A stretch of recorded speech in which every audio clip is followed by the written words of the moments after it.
चलो बच्चों, आपको अब देखते हैं कि आपके 13.1 की 1 में आप देख रहे हैं क्वेश्चन नंबर 6 कह रहा है कि एक कैप्सूल है और उस कैप्सूल जो आपका एक बेलन के आकार का है और उसके जो दो किनारे हैं वो किस शेप के हैं? अर्ध बेलन है, अर्ध गोले के शेप के हैं, यानी हेमी सर्कल है, शेप स्क्वायर है। पूरे कैप्सूल की जो लंबाई दी गई है कितनी दी गई है? 14 mm दी गई है और उसका व्यास दिया गया है 5 mm दिया गया है। इसका व्यास दिया गया है यानी यहाँ यानी ये समझो 5 mm और ये समझो 5 mm, ठीक है ना? अब मेरी बात सुनना, अगर बी की बात करें बेटा कितना है? 5 mm कितना है?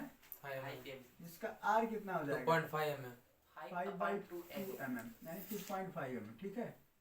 और इसकी जो पूरी हाइट मान लेते हैं कितनी है वो? 14 mm। अब यहाँ देखो कि कैप्सूल का क्या निकालना है? क्षेत्रफल। आपको निकालना है कैप्सूल का यानी पृष्ठीय क्षेत्रफल। क्या? पृष्ठीय क्षेत्रफल। तो आप लिख सकते हो यहाँ कैप्सूल का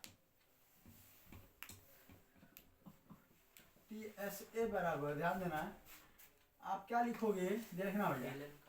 बेलन का CS है, बेलन का CSA प्लस में गोले का TSA, दो अर्ध गोले का CSA, अर्ध गोले का CSA। अब मेरी बात सुना, बेलन का CSA क्या होता है भैया? 2 पाई R। और इसका क्या होता है अर्ध गोले का? 2 पाई R स्क्वायर। 2 पाई क्या होता है? R स्क्वायर होता है। अब मेरी बात सुना बेटा, यहाँ पे क्या 2 होगा? पाई का मान कितना दिया है?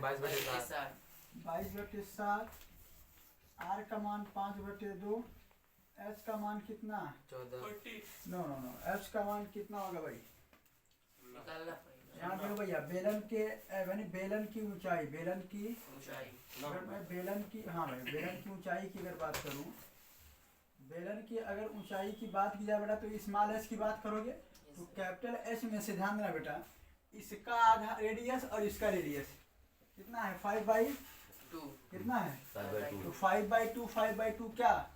5 मतलब कुल मिला क्या करना है तुमको? 5 माइनस कर देना है। 5 मतलब आप ऐसे समझो कि D माइनस कर देना है, यानी H का मतलब क्या? 14 में से तुमको 5 माइनस कर देना है।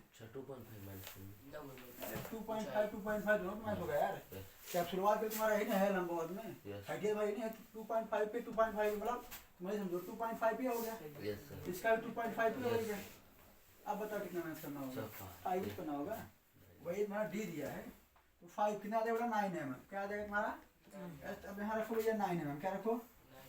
9 प्लस 2 दूनी 4 इंटू क्या? पाई का मान 5/7। R का मान 5/2। 2 × 5/2। इसका आपका कैलकुलेशन लंबा है, कैलकुलेशन करिए भैया। सर 2 से 2 कट गया। 2 से 2 खत्म करो तो मतलब नहीं है। 22 पंचे 110, 11×9 = 990 बटे में 7। कैलकुलेशन करते रहिए, बैठिए मत। फिर यहाँ से भी 2 हम कर सकते हैं और 2 चौके 2 दूनी कर सकते हैं, है ना भैया? तो भैया 5 दूनी 10, 5 दूनी 10। 11 दहा में 110, 11 दहा में 155, 550, 550 बटे में 7। एक बार चेक कर लो आप लोग, 7 दोनों का एलसीएम आएगा। अब ये 990 प्लस में 550, ठीक है, ऐड करेंगे तो 9 5 14 और 9 5 14, 9 5 14 15 अपान में 7 दूनी, या इसी में आया होगा या देखो, या जो लिखना चाहोगे 7 दूनी 14 और 7 दूनी 14। तो आपका पूरा आ जाएगा 220 mm स्क्वायर। ये पूरे कैप्सूल का क्या आ जाएगा तुम्हारा? क्षेत्रफल आ जाएगा, ठीक है। कोई दिक्कत? No sir. इसको लिख लें। सर वहाँ लंबाई इसको दीजिए, ऊंचाई आपकी। चलो चलो ध्यान दें। अब आपका क्वेश्चन नंबर 6 तक हो गया है। हम क्वेश्चन नंबर 7 की बात कर रहे हैं। क्वेश्चन नंबर 7 की अगर बात किया जाए तो कह रहा है बेटा कि कोई तंबू एक बेलन के आकार का है जिस पर एक शंकु अध्यारोपित है। तो एक बार हम देख रहे हैं कि तंबू क्या है, एक बेलन के आकार का है, ठीक है, और इसमें क्या अध्यारोपित है, शंकु। शंकु अध्यारोपित किया गया है, यानी एक तरह से रहने के लिए एक तंबू बनाया गया है आपका, जिसकी यानी आपके बेलनाकार भाग की ऊंचाई और व्यास क्रमशः दिए गए हैं।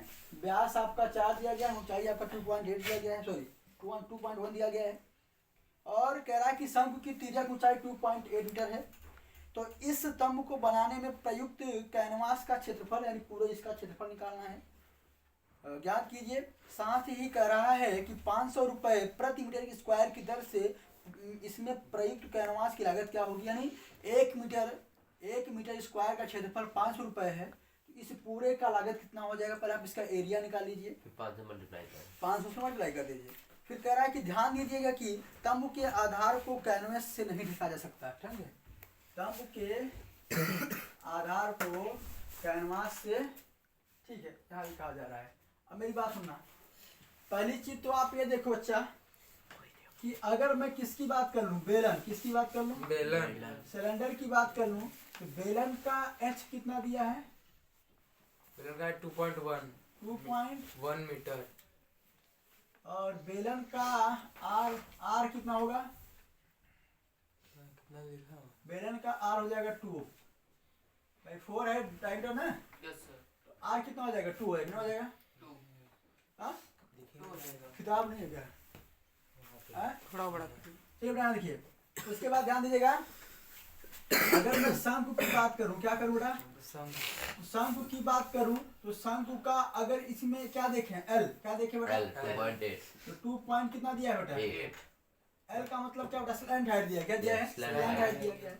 अगर शंकु के किसकी मैं बात कर लूं, आर की बात कर लूं बेटा, वो भी कितना होगा, 2 4 ठीक है बेटा।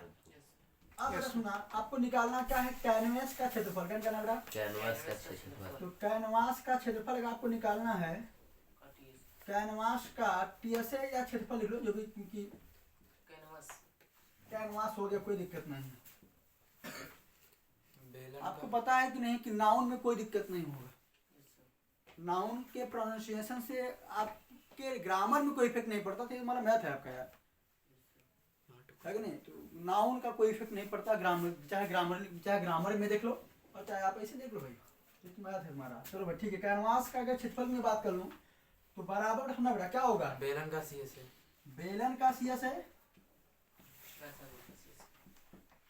अरे वे होगा क्या, वे लिख दिया, वे होगा ना, ठीक है, बेलन का सीएस है, और प्लस में शंकु का टीएस है, शंकु का सीएस है, क्या होता है टीएसए, क्या होता है टीएसए का निकालो भाई, दोनों को निकालो। हां सर। शंकु का क्या होता है, दोनों मिलकर टीएसए लिंक बन जाएंगे। Yes sir. बड़ा सुनना, अगर बेलन का सीएसए क्या होता है, 2 पाई RH, 2 पाई, और उसका क्या होता है, पाई पाई आर। आर। फायर अगर देखें भाई 2 इंटू 22 बटे 7 आर का मान क्या है, 2 और एच का मान 2.1 प्लस 22/7 आर का मान, 2 into 2.8 2.8।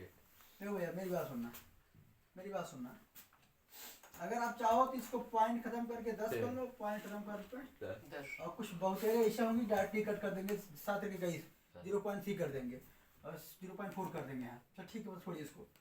तो यहाँ अगर मैं करूँगा तो क्या बचेगा, 3, ठीक है, 7 चौक 28 और सही उसके है। बाद 7 चौक 28 और 2 दूनी 4 2 पंचे 10 2 पंचे, 10। अगर और भी बचा भाई देखिए यस यहाँ, सर, ये यहाँ पे 2 पंचे 10 2 से खत्म कर दो, ठीक है, क्या वहीं से खत्म कर दो, क्या यहाँ से बुला रहे हो, यहीं से खत्म कर दो ना। क्या बचा यहाँ पे, 2 into 22 into 3 into 3 अपान अपान में में 5 5 प्लस 22 into 2 into 2 अपान में 5। अपान में, हाँ ठीक है।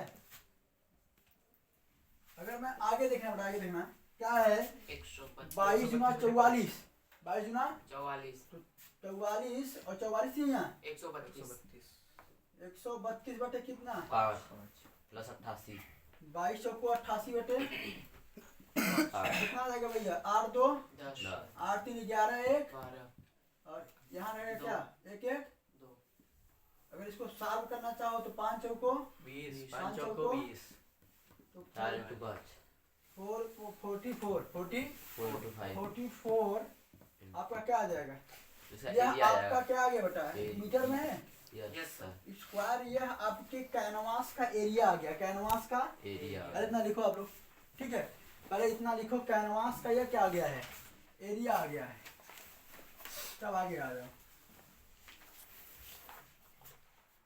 इतना पहले लिखो अभी आपने इसका क्या निकाला अभी आपने केवल यह निकाला है कि इस कैनवास की यानी जो आपका तंबू है पूरा जो ये कैनवास जो है इसका एरिया कितना है हुआ है ठीक है ना भाई क्या होता है कि बेलनाकार शेप होता है किसमें से बना भाई देख रहे हैं कहते हैं वो आप लोग सर देखेगा है ना इस टाइम में अगर आप चले जाओ कुंभ मेला में कुंभ मेला में चले जाओ कुंभ मेला में थोड़ा सा कैनवास टाइप का नहीं होता इस टाइप का लेकिन फिलहाल एक आधार यही रहता है वो किवाड़ से लोग बनाते हैं तो यह जिसमें जितने कैनवास का जो कपड़े लगे हुए हैं क्या लगे हुए हैं पूरा ये कपड़े जो पूरे कपड़े लगे हुए हैं कपड़ा होता है बेटा जो पूरे कपड़े लगे हुए हैं इन कपड़ों का पूरा अपने एरिया निकाल लिया और यहाँ ये क्या है बेटा एक चीज जिक्र किया हुआ है कि अगर 1 मीटर स्क्वायर कपड़े का दाम जो है वो 500 रुपए आपको मिल रहा है ठीक है 1 मीटर स्क्वायर कैनवास कपड़े का दाम मिल रहा है तो आपने क्या निकाला है बेटा तो बताना यहाँ लिख सकते हो क्या चूंकि इसलिए yes sir because therefore because Therefore. Because 1 metre square equal कितना 500 रुपी एंड देयरफॉर क्या 44 निकल के आ रहा ना पूरा कपड़े का जो एरिया है कितना है वो 44 मीटर स्क्वायर है Yes. तो क्या निकल गया बेटा तो आप लिख सकते हो क्या 44 मीटर स्क्वायर का जो दाम निकल के आएगा बेटा मल्टीप्लाई कर दो तो ये 520 220 और ये यस सर सर एक और लगेगा 0 एक जीरो और तो आप कह सकते हो क्या 22,000 22,000 आपका ये रुपए में आ जाएगा भैया ठीक है Yes. कोई दिक्कत क्या 44 ठीक है चलो क्या दिक्कत क्या है उसमें तो लिख चुके हैं ना उसको फिर आप लिखो लिखो लिखो इसको लिख ले लास्ट में ये वाला पॉइंट कर ले ये वाला पॉइंट करना हो गया आज के लिए इतना ही आप ये सवाल लिख लीजिए समझ लीजिए कोई समस्याएं आपको हो रही हैं तो अपनी समस्याओं को आप अपने कमेंट मेरे कमेंट बॉक्स में कमेंट करिए और अपनी समस्याओं का समाधान पाएं आज के लिए इतना ही बाकी आपसे मुलाकात कल होगी जय हिंद जय भारत